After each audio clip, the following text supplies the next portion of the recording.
आज की वीडियो में हम एक फिश की बात करेंगे। ये कोई आम फिश नहीं बल्कि बहुत ही इंटेलिजेंट है जो कम्युनिकेट करने की सलाहियत भी रखती है। इस फिश में ब्रेन, खास तौर पर सेरिब्लियम भी पाया जाता है, जिसको इस वक्त आप अपनी स्क्रीन पर ब्लू कलर में देख रहे हैं। इस फिश में सेरिब्लियम बाकी जानवरों यहाँ तक कि इंसानों की निस्बत भी बहुत बड़ा होता है। लेकिन क्या आप ये जानते हैं कि इस वक्त मैं कौन सी फिश की बात कर रही हूँ? अगर आप जानते हैं तो नीचे कमेंट करके जरूर बताएं। जी हाँ, मैं बात कर रही हूँ मोरमेराइड फिश की, जिसे एलिफेंट फिश भी कहा जाता है। इसको एलिफेंट फिश इसलिए कहा जाता है क्योंकि इसके मुंह पर एक लंबी प्रोट्रूजन होती है। आज हम इस फिश के खास फीचर की बात करेंगे। ये फीचर इसकी कॉम्प्लेक्स कम्युनिकेशन है। ये फिश बिल्कुल वैसे ही कम्युनिकेट करती है जैसे हम इंसान करते हैं। ये फिश बात करते हुए पॉज भी लेती है। इसके पॉजेस से ऐसा लगता है कि ये फिश बहुत कॉम्प्लेक्स कम्युनिकेशन करती है। ये ऐसी मछली है जो दूसरी मछलियों से बात करती है, लेकिन इसके कम्युनिकेट करने का तरीका आसान नहीं होता। ये सिंपल सिग्नल्स और सिंपल कम्युनिकेशन नहीं होती, बल्कि ये बहुत कॉम्प्लेक्स पैटर्न में कम्युनिकेट करती है। हम इस गैर मामूली जानवर के बारे में मजीद डिटेल से बात करेंगे और इसकी तारीख को जानने की कोशिश करेंगे। ये फिश इवॉल्व कैसे हुई थी? ऐसा लगता है कि बहुत से मुख्तलिफ कल्चर्स, मिसाल के तौर पर एशियन कल्चर और यूरोपियन कल्चर में लोग इस बातें करने वाली मछली के बारे में जानते थे, क्योंकि इसका जिक्र बहुत सी कहानियों में किया जाता रहा है।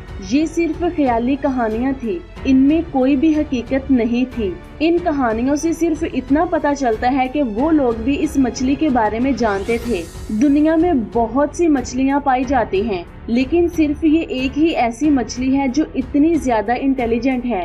ये बिल्कुल वैसे ही है जैसे हम बहुत से परिंदों को भी जानते हैं जो बाकी तमाम परिंदों की निस्बत इंटेलिजेंट होते हैं। फॉर एग्जाम्पल पिजन्स वगैरह। साइंसदान पिछले कुछ सालों से मछली के इस फीचर के बारे में जानने की कोशिश कर रहे हैं। वो ये जानने की कोशिश कर रहे हैं कि इस फिश का ब्रेन इतना बड़ा क्यों है। साइंटिस्ट ने अंदाजा लगाया कि इतना बड़ा ब्रेन होने की दो वजूहात हो सकती हैं। एक वजह तो ये है कि इस फिश के अंदर बहुत ही ज्यादा इंटेलिजेंस हुई थी, क्योंकि इसका सेरिब्लियम दुनिया में मौजूद बाकी सारी मखलूक से बड़ा है। इसके अलावा ये भी कहा गया कि इस मछली को अपने ब्रेन को ऑपरेट करने के लिए बहुत ज्यादा एनर्जी और ऑक्सीजन की जरूरत पड़ती है। इसका मतलब ये है कि ये डिफरेंट रिवर्स के सिर्फ उन एरियाज में सरवाइव कर सकती हैं जहाँ पर ऑक्सीजन की मिकदार ज्यादा होती है, और इसके अलावा ये फिश बहुत हाई एनर्जी फूड खाती है।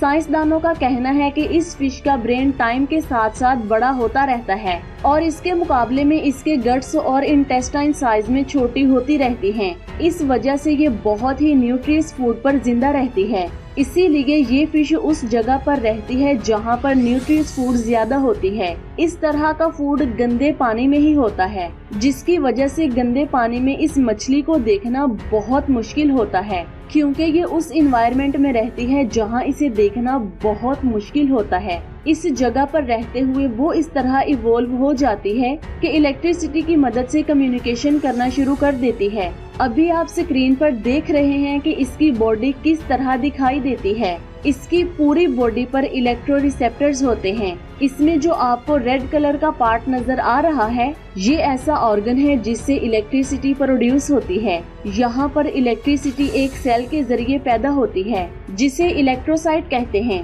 आमतौर पर ये फिश 500 हर्ट्ज इलेक्ट्रिसिटी जनरेट करती है। ये बात आप जान लें कि और भी बहुत सी मछलियों में इलेक्ट्रिसिटी होती है जिसे वो शिकार करने के लिए यूज करती हैं, लेकिन ये मछली इलेक्ट्रिसिटी को एक दूसरे से कम्युनिकेट करने के लिए इस्तेमाल करती है। और ये कहा जाता है कि ये कम्युनिकेशन प्रोसेस इसी एनवायरनमेंट की वजह से बनता है जिसमें ये रहती हैं, क्योंकि इतने गंदे पानी में कुछ भी नजर न आने की वजह से ये फिश इलेक्ट्रो कम्युनिकेशन के जरिए अपनी मुख्तलिफ जरूरतों को पूरा करती हैं। इनकी इसी सलाहियत की वजह से इनका ब्रेन टाइम के साथ साथ डेवलप होता रहता है। अभी आप स्क्रीन पर देख सकते हैं कि सबसे नीचे नजर आने वाली मोरमेराइड फिश का सेरिब्लियम छोटा है, जबकि सबसे ऊपर वाली का सेरिब्लियम बड़ा है। इसका मतलब ये है कि जैसे जैसे इनकी कम्युनिकेशन कम्प्लेक्सिटी ज्यादा होती है, तो वैसे ही इनके ब्रेन का साइज बढ़ना शुरू हो जाता है। इन फिश के जेंडर का पता लगाने के लिए इलेक्ट्रोड की मदद से इनके इलेक्ट्रो कम्युनिकेशन को समझा जाता है, जिससे ये पता चलता है कि ये फिश मेल है या फिर फीमेल। और अगर ये गंदे पानी में रहने की बजाय फिश टैंक या फिर एक्वेरियम में रहती हो तो फिर इनमें मुख्तलिफ इलेक्ट्रो इम्पल्सेस डेवलप होते हैं। जब ऐसा होता है तो इन फिश के जेंडर को पहचानना मुश्किल हो जाता है। एक चीज ये भी देखने को मिली है कि इनके कॉम्प्लेक्स कम्युनिकेशन से पहले ये फिश इवॉल्व नहीं होती। ये सिर्फ तभी इवॉल्व होना शुरू होती है जब इसमें कॉम्प्लेक्स कम्युनिकेशन का फीचर डेवलप हो जाता है। ऐसी मछलियाँ साउथ अफ्रीका के फ्रेश वाटर में बहुत ज्यादा पाई जाती हैं। इस वक्त दुनिया में सिर्फ अफ्रीका ही ऐसा कॉन्टिनेंट है जहां पर ये मछलियां फ्रेश वाटर में पाई जाती हैं। हाल ही में एक ऐसी स्टडी की गई है जिसने इस कम्युनिकेशन के बारे में बहुत यूनिक डिस्कवरीज की हैं। जैसा कि आपको पहले भी बताया गया है कि इन मछलियों में बोलने की सलाहियत होती है, लेकिन इस स्टडी में ये भी पता चला है कि इन मछलियों की ये सलाहियत भी एक है, जब कोई और बात कर रहा हो तो ये खामोशी से सुनती हैं और ये खुद भी पॉज लेकर बात करती हैं। एक और इंटरेस्टिंग बात ये भी देखी गई कि ऐसी बहुत सी मछलियों को एक ही टैंक में एक ही एनवायरनमेंट में रखा गया तो ये देखा गया कि इनमें इलेक्ट्रो सिग्नल्स प्रोड्यूस होना मुकम्मल तौर पर बंद हो गए। इसी वक्त साइंसदानों ने एक मछली को एक अलग टैंक में रखा। उस वक्त भी उन्होंने ये बात नोट की कि उस मछली में भी इलेक्ट्रो सिग्नल्स प्रोड्यूस होना बंद हो गए थे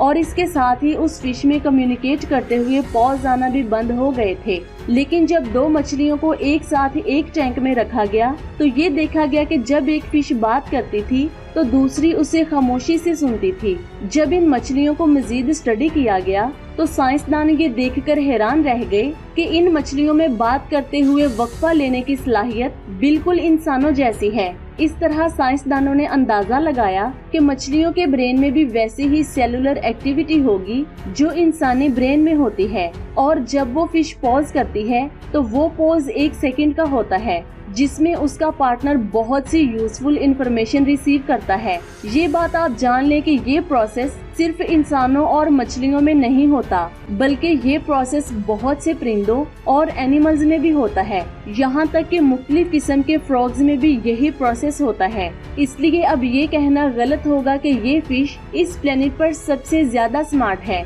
बल्कि इसके जैसे और भी बहुत से एनिमल्स हैं जो बिल्कुल इसी जैसी सलाहियत रखते हैं। लेकिन फिर भी ये फिश बहुत ज्यादा इंटरेस्टिंग है और साइंसदान इसको मजीद स्टडी करने में दिलचस्पी रखते हैं और वो फ्यूचर में इस पर बहुत सी डिस्कवरीज करने वाले हैं। क्या आप इस फिश के बारे में पहले ये सब जानते थे? क्या आप किसी ऐसे जानवर या फिर परिंदे के बारे में जानते हैं जो इस फिश की तरह इंटेलिजेंट हो? तो नीचे कमेंट्स करके जरूर बताएं। तो ये थी आज की अमेजिंग वीडियो। आपको कैसी लगी नीचे कमेंट्स करके जरूर बताएं। अपना बहुत सारा ख्याल रखें, दुआओं में याद रखें। अल्लाह हाफिज।